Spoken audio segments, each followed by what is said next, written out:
In other words, you have the channel of the transmitter, the 4426, and then you have the 1057, the channel of perfected form, a design of survival. And that the identity and the ego are both connected to the spleen. This is somebody with a powerful splenic system, but it's projected as an element. You know, he has to be invited at that level. He's got to be invited to be a transmitter.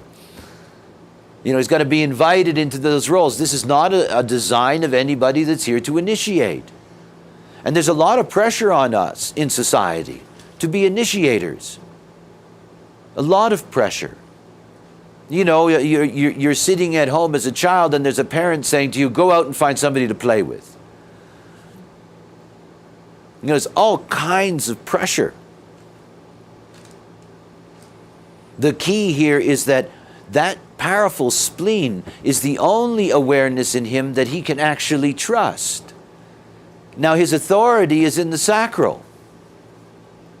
It's in the sacral. It's in that response. But understand the way genetic continuity works.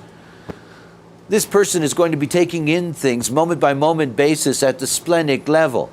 And he's going to have all kinds of gut feelings. Now, those gut feelings are going to be guiding him. The moment of response, that's all out of the sacral, but the awareness is not lost. Remember that in the course of what it is to live in these skins, we're always bumping into other auras. We're never our design. He's never in isolation like that. There's going to be so many ways in which that's going to be hooked up and integrated.